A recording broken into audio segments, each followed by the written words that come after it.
Hello student, आपका हमारे YouTube channel पर स्वागत है। दोस्तों, आज हम आरपीएससी द्वारा असिस्टेंट प्रोफेसर कॉलेज लेक्चरर की संस्कृत शिक्षा विभाग के लिए नई जगह वैकेंसी की घोषणा की गई है। और देखिए, ये जो विज्ञापन आया है, ये विज्ञापन आया है 12 जनवरी 2024 को ये विज्ञापन आया है। तो जो संस्कृत के कॉलेज होते हैं, संस्कृत शिक्षा विभाग के जो कॉलेज हैं, उनमें नई असिस्टेंट प्रोफेसर की भर्तियों की घोषणा हुई है। तो इसमें हम ये देख लेते हैं कि कौन-कौन से पद हैं, किस तरह के पद हैं और कौन-कौन सी विषय के अभ्यर्थी इस संस्कृत शिक्षा विभाग की वैकेंसी में क्या कर सकते हैं, आप अप्लाई कर सकते हो। तो देखिए, आयोग द्वारा संस्कृत शिक्षा विभाग के लिए राजस्थान संस्कृत शिक्षा महाविद्यालय शाखा नियम 2022 के अंतर्गत सहायक आचार्य असिस्टेंट प्रोफेसर के पदों के लिए कुल 200 पदों की घोषणा की गई है। कितने पदों की घोषणा की गई है? 200 पदों की घोषणा की गई है। अब हम बात करें कि कौन-कौन सी विषय के अभ्यर्थी इसमें फॉर्म अप्लाई कर सकते हैं। तो देखिए, हिंदी विषय के अभ्यर्थी इसमें फॉर्म अप्लाई कर सकते हैं। हिंदी में टोटल वैकेंसी है 37। स्क्रीन पर आप देख सकते हो कि कैटेगरी वाइज इसमें जगह दी गई है। तो जिन अभ्यर्थियों ने पीजी और नेट क्वालिफाई हैं हिंदी विषय से, तो वो सभी अभ्यर्थी इसमें अप्लाई कर सकते हैं। और इंग्लिश विषय से अभ्यर्थी अप्लाई कर सकते हैं, इसमें 27 जगह हैं।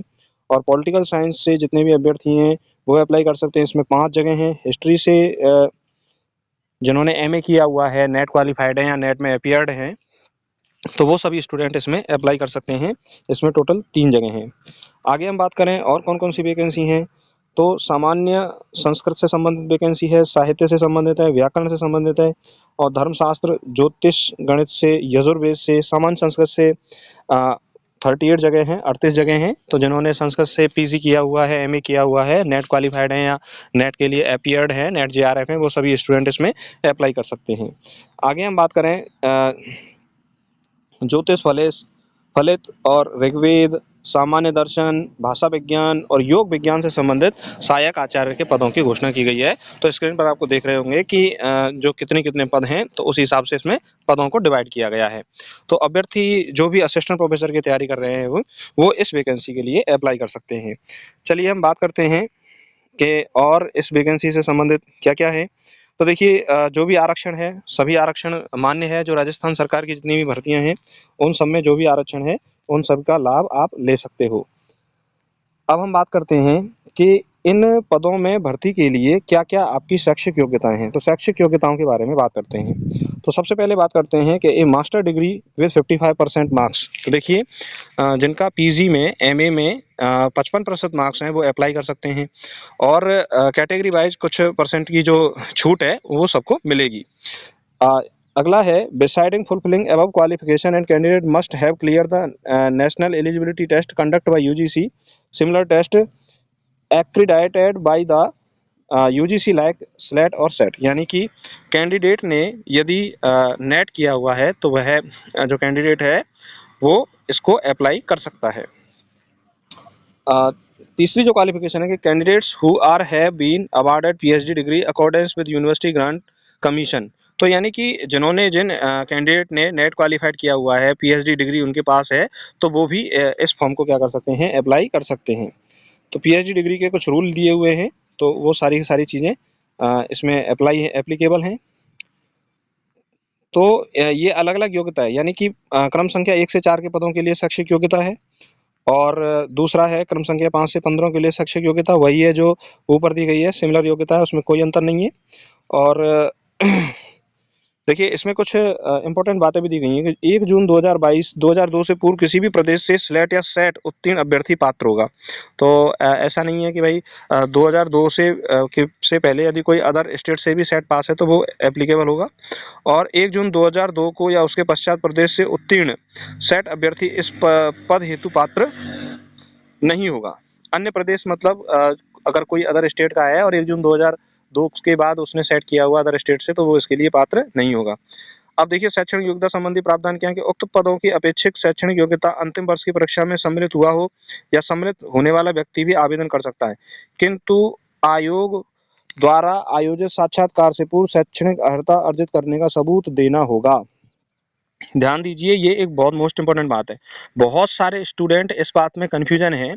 मान लीजिए किसी व्यक्ति ने किसी भी स्टूडेंट ने एमए कर रखा है हिंदी से, हिस्ट्री से, पॉलिटिकल साइंस से, इंग्लिश से एमए कर रखा है, केवल एमए कर रखा है, लेकिन उसने नेट क्वालिफाई नहीं किया, तो वो शायद इस बात में असमंजस रहेगा कि मैं इस पेपर को भर सकता हूँ या नहीं भर सकता।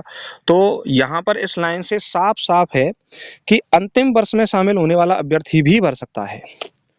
तो जो भी जिस स्टूडेंट की अंतिम वर्ष यानी कि फाइनल ईयर चल रही है, वो अप्लाई कर सकता है। और ये कह इन्होंने साफ-साफ कहा है कि जिस दिन इंटरव्यू होगा, उस दिन संपूर्ण क्वालिफ़िकेशन चाहिए। यानी कि जो स्टूडेंट जिन्होंने नेट क्वालिफ़ाइड नहीं किया है, वो भी इस फॉर्म को अप्लाई कर सकते हैं, लेकिन शर्त ये है कि उन्हें परीक्षा ये जो आने वाला नेट है, आने वाला जो नेट है, उसको पास करना होगा। और उसको पास करने के बाद यदि आप परीक्षा को पास कर लेते हैं और आपका इंटरव्यू है, तो उस दिन आपको नेट का जो सर्टिफिकेट है वो दिखाना होगा। तो उस दिन आपके लिए कोई रियायत नहीं है। उससे पहले आप किसी भी डेट में आप या तो जो दिसंबर वाला नेट है वो क्वालिफाइड कर चुके हों, या फिर आने वाले समय में जून वाला जो नेट है वो क्वालिफाइड कर सकते हैं। तो जो भी स्टूडेंट अंतिम ईयर्स में यानी लास्ट ईयर जिनकी फाइनल ईयर है, तो वो भी इस फॉर्म को अप्लाई कर सकते हैं। इस लाइन का ये मतलब है। तो बहुत सारे स्टूडेंट तो फॉर्म इसलिए नहीं भर पाते कि उनको ये लगता है कि भाई हमारा नेट क्वालिफाई नहीं है, तो हम इसको फॉर्म को नहीं भर सकते। तो जिनका नेट क्वालिफाइड भी नहीं है वो भी भर सकते हैं, लेकिन शर्त ये है कि उनको नेट क्वालिफाइड करना होगा और इंटरव्यू तक उनके पास नेट का सर्टिफिकेट होना जरूरी है। आगे इसमें ग्रेड पे की बात की गई है, तो ग्रेड पे जो है वो कितना है, 6000 का इसमें ग्रेड पे है। और देख लेते हैं क्या इंपॉर्टेंट बातें हैं। अब इसमें छूट की बात की गई है कि ओबीसी, एससी, एसटी और ईडब्ल्यूएस के बच्चों को 5 वर्ष की छूट है, और सामान्य वर्ग की महिलाओं के लिए 5 वर्ष की छूट है।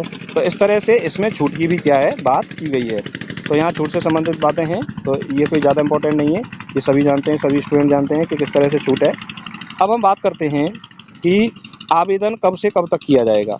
तो देखिए, आवेदन जो है वो 22 जनवरी 2024 से 21 फरवरी 2024 की 12 बजे तक जो आपका आवेदन है वो आरपीएससी की वेबसाइट के माध्यम से किया जाएगा। तो बिना जो लेट डेट का इंतजार किए हुए आप समय से ही अपना आवेदन पत्र पूरा कर लें। और इसमें ओटीआर वन टाइम रजिस्ट्रेशन का वो दिया है, तो उस तरीके से आपको आवेदन करना होगा। अब बात करते हैं एग्जाम स्कीम के बारे में। देखिए, इसमें 3 पेपर होंगे, पेपर 1, पेपर 2 और पेपर 3। तो पेपर 1 सब्जेक्ट से संबंधित है, पेपर 2 भी सब्जेक्ट से संबंधित है, 75 मार्क्स का। और पेपर 3 है जो जनरल स्टडी ऑफ राजस्थान है, ये 50 मार्क्स का है। तो 2-2 आवर के होंगे, टोटल 200 मार्क्स का ये पूरा पेपर होगा। इंटरव्यू 24 मार्क्स का होगा। तो जैसा कि नॉर्मल जो कॉलेज लेक्चरर की जो भर्ती अब चल रही है, जैसा उसमें सिलेबस है वैसा ही इसी में सिलेबस है, और वही एग्जाम पैटर्न है, तो उसमें कोई अंतर नहीं है। तो ये कोई ज़्यादा बड़ी बात नहीं है, एक सामान्य बात है, जो स्टूडेंट तैयारी कर रहे हैं उन सबको ये पता है। फिर भी हमने देख लिया है कि इसमें क्या-क्या है। आगे हम बात करें, सिलेबस जो है मैंने अभी बताया कि सिलेबस आप आरपीएससी की वेबसाइट से इसका डाउनलोड कर सकते हैं सिलेबस। और वही सिलेबस है जो नॉर्मली अभी जो भर्ती परीक्षा चल रही है उसमें जो सिलेबस दिया गया है, लगभग वही सिलेबस आपका इसमें भी है।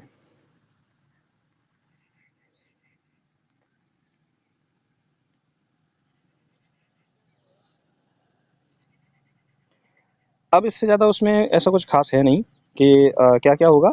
और आरपीएससी से संबंधित जो ये सूचना दी गई है, यह दी गई है 12/1/2024 को, यानी 12 जनवरी 2024 को ये सूचना दी गई है। और इस तरीके से मैं सभी स्टूडेंट से कहना चाहूँगा कि जिनका लास्ट ईयर है, जिनका नेट क्वालिफाइड भी नहीं है, वो भी दे सकते हैं, और जो लगातार तैयारी कर रहे हैं, नेट की तैयारी कर रहे हैं या असिस्टेंट प्रोफेसर बनने चाह रहे हैं, वो सभी स्टूडेंट इस फॉर्म को अप्लाई कर सकते हैं। और आप इसी तरह की लेटेस्ट वैकेंसी के लिए हमारे चैनल से जुड़े रहिए, इस चैनल को सब्सक्राइब कीजिए, और वो कई सारे सब्जेक्ट से संबंधित वीडियोज़ हमने अपलोड किए हुए हैं, उनको देखते रहिए, जो भी आपकी संबंधित जो तैयारी है उसके लिए बहुत ज़्यादा इफेक्टिव हैं। और इसी के साथ कहूँगा नमस्कार, धन्यवाद।